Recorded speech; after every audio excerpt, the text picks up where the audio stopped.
laban ng isang overseas Filipino worker. Hindi madali ang malayo sa pamilya.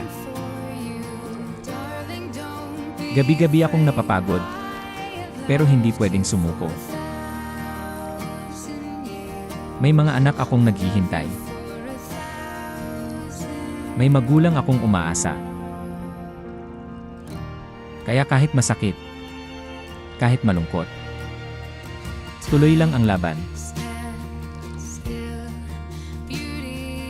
Dahil ako'y overseas Filipino worker, hindi man ako palaging masaya, pero palagi akong matatag.